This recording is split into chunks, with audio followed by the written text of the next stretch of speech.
to a fight on 48 hours notice.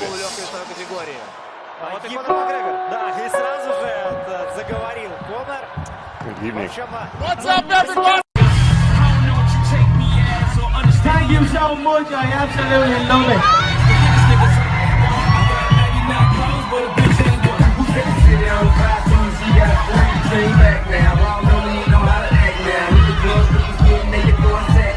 What happened is we pulled Conor McGregor from UFC 200, and we're working on other fights right now. Conor did not want to come to Las Vegas and film the commercial or be a part of any of the marketing that we have.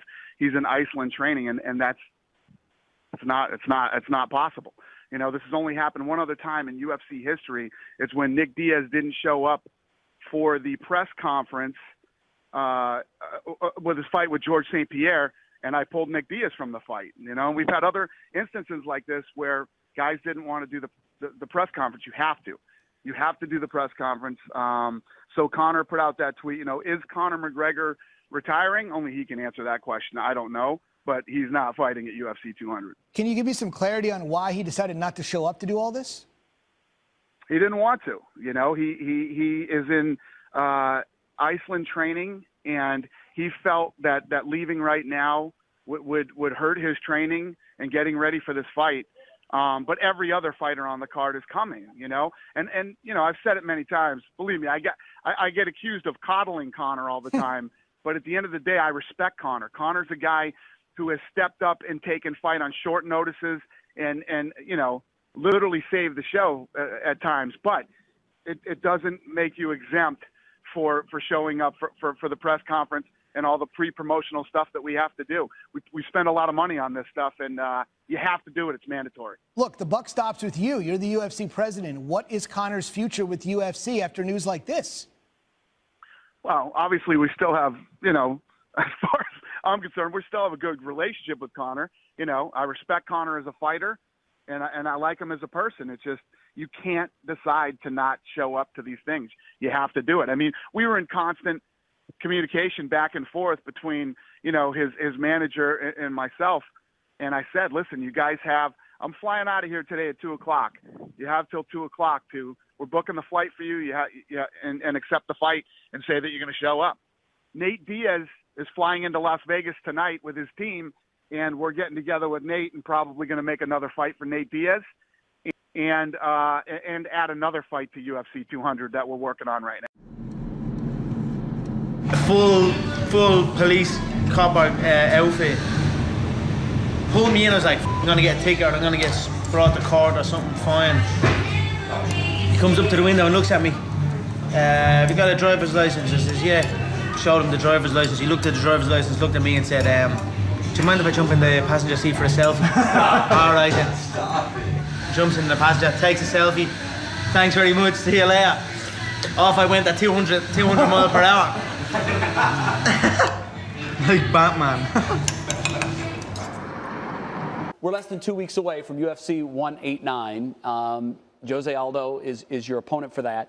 And I was fascinated by your move in the news conference. I know you guys are always trying to get into the head of your opponent. Back in March, for the news conference to promote the fight, you actually snatched his belt. You hope to do that on July 11th, but you took Well, I his belt. snatched my belt. Well, it that's was simply your belt. taking what was mine. He was on my home turf, and he tried to lay claim that he was the king of my city, but you do not lay claim to being the king of my city while the king of the city is around. So the king of the city rose up and snatched what was his, which was the gold belt, and raised it before my crowd, my passionate crowd. It was. You took it back. Exactly, I took it back and raised it for my people. It was a beautiful moment. In that it was a teaser almost for what July 11 will be, where I raise it for real in beautiful Las Vegas City in front of my home crowd. Why are you so confident that you will do that? I don't know. I'm in a business where you must be confident. If you have any doubts, they will come back and play against you. So I am supremely confident, and as well, I feel I'm confident in my work ethic, my approach to the game, my non-stop effort to get better as a martial artist. I don't feel that nobody else in the game is doing what I'm doing or is moving the way I am moving. Where's that come from, Conor? It just comes from years and years of practice on the mat, you know. I have had many fights inside the octagon, outside the octagon, in rings, on mats. I am an experienced veteran in the fight game, and through that and through a belief in my team and my ability, I have just gained a bulletproof confidence that cannot be stopped. Are you big on predictions? Do you usually make predictions before fights? And if so, how will it end on the 11th? I always make accurate predictions. I've predicted many contests. I've predicted my entire career, and you know, I predict the future. So for me, I have already predicted this contest. I predict 4 minutes of the first round he will be KO'd. First round? Wow. Yes, I feel that the power matched with the precision, he will not be able to take it. So 4 minutes, first round, he will be done. Coming off of an explosive press conference here in Torrance, California, here with Conor McGregor, and Conor, a lot of people have sat in that seat that Nate Diaz sat in today. How do you think he handled it? You've said that people have shrank when they've been put in that McGregor bubble. How did Diaz respond to it? The same, and he kept, you know, I felt he shrank as well. You know, he maybe put it up a little bit better than many, but I still feel he shrank. He kept looking to Nick. I was almost talking to Nick more than I was talking to Nate, so, but whatever, this is nothing. The fight is March 5th, 10 days. I'm looking forward to it.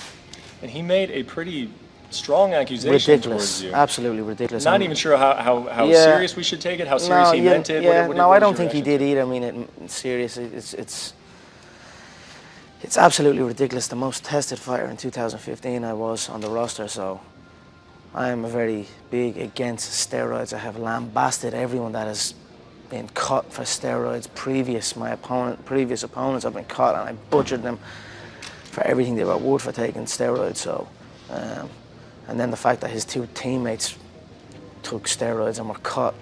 So, I pay no attention to it. It was ridiculous. Can you describe the level of disappointment that there is not another belt sitting on the other side of that podium today? Yeah, I mean, this is what, you know, I could see the picture, but again, a bruised foot is it. You don't want to fight with a bruised foot, no way. So it is what it is. What kind of injury would it take to keep Conor McGregor from a UFC fight? You know, there are true injuries. Let's get that right. There are true injuries that can hamper you, but I don't know. I've yet to find one. You know, I've yet to find one. Answer this question. Conor McGregor fights for the 100 and blank belt first. 45, 55, 70. Give an answer to that. Well, I don't know. It doesn't matter. Conor McGregor fights, and that's it. That's all you need to know. That's all I need to know. The fans need to know, and that's all the UFC executives need to know. And that's why they high-five each other every time. And as long as the real draw is still on the card. Well, you call yourself Mystic Mac. You've already given a prediction, first round knockout, but you go further than predictions. You describe the exact sequences that lead to them. Yeah. So what is going to happen on March 5th with Nate Diaz? He's a hit and pull fighter. He hits, pulls, and then plods as well. I just think he's too predictable in everything he does. He's in a set pattern, and he neglects other disciplines, and it's hampered them. It's hampered the Diaz brothers' progression as a martial artist. So I feel his body will be ripped to shreds. It's a soft frame. I feel the left uppercut will be a nice one. You know, the long range is an illusion. I feel my left uppercut will ping him clean. Are you excited to test yourself against bigger guys? You know, he mentioned size over and over again at this press conference. Is that something you like to do? This is martial arts. There is, in true warfare, weight is not an issue. So this is something I enjoy. I have fought bigger men before, so I look forward to it. Let's roll to the rolls. Be careful now on that. What do you think this is, motherfucker? Do it on the f***ing Yukon. You'll end up in that boot. I've never been in a rolls. No? No. Welcome. Welcome to the club. Tuck it in, look. Get that. I'm gonna come up to you tomorrow. I swear to God. I'm gonna come up to you tomorrow. You're the f***ing man. They have like a cardboard cutout of me in a fighting stance and the Irish flag draped over the balcony. That is f***ing crazy. I'm here on the West Coast. Like most fights, I usually come out maybe 2-3 weeks before.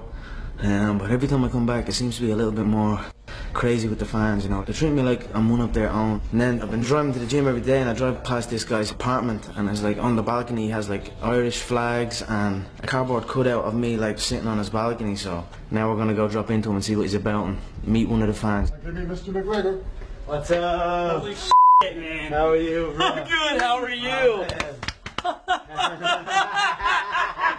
This is awesome. I'm blown away by this, man. I drove by a couple of times and I was like, what the f? Yeah, I was seeing things at first. Like, no, it's been up since your Max Holloway fight, man. No way. Are you looking forward to the fight next week? Oh, yeah. Please. Yeah. You kidding me? I got my shirt, my wardrobe in there. I got your shoes. You see them right through there. What, the Reeboks? Yeah, it says champ on the back. I don't even have them. I didn't even them ones. They are unbelievable, man. I'm telling you, man. Yeah. Honestly, man, that's unbelievable. I'm going to put on a show for you. Thank you so much, yeah. Every Saturday before the fight, I put up my cardboard cutout, I put up the flag, I put up the banner, and the only thing I can say, and I hope Conor sees this, is that feeling he had with Jose Aldo when he knocked him out and he became the champ, hands down, that's what I felt like tonight. Like, that's how amazing it was. And I really hope he sees that, and I mean, I think he saw it on my face, and there we go again, see, it's going again, but that's the best I can say, man. I'm enamored right now, man. I'm shaking. I'm acting like such a little baby, and I'm sorry. Thank you so much. I appreciate it, man. Honestly, it was an honor to meet you, brother. I appreciate the support of all the fans out here and all over the world. I never take it for granted. I use it as a motivation, so I am extremely grateful to the fans. Thank you so much. Thanks so You're the man. That was awesome. My goodness. I like the way ink feels on my body. This tiger doesn't mean nothing. This gorilla with the crown. Maybe they do subconsciously. I don't know. But I seem to get them at the same time, after the fight, or just maybe before the next fight. But there's something therapeutic for me just going in. I don't spend months picking it. I just see it, get it, and just enjoy the experience of being inked on my body for the rest of my life. I don't know what it is. But it doesn't mean nothing. I just like the way it feels, and I like the way it looks.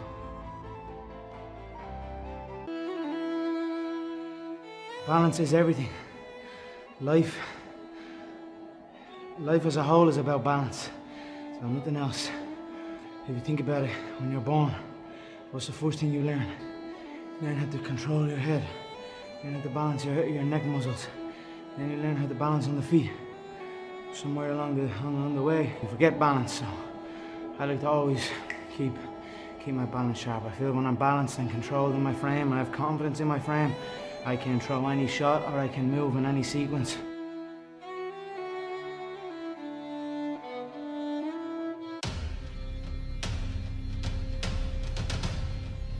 Before me,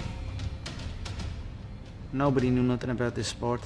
Nobody gave a shit about this sport. We were looked down upon. It wasn't true. We weren't even considered. Not only in like mainstream or whatever you want to call that, but even in fight circles, in real fight circles. We had a reputation, but in pure fighting, we had no reputation whatsoever. So I'm proud to be putting my nation at the forefront of the fight game where we belong.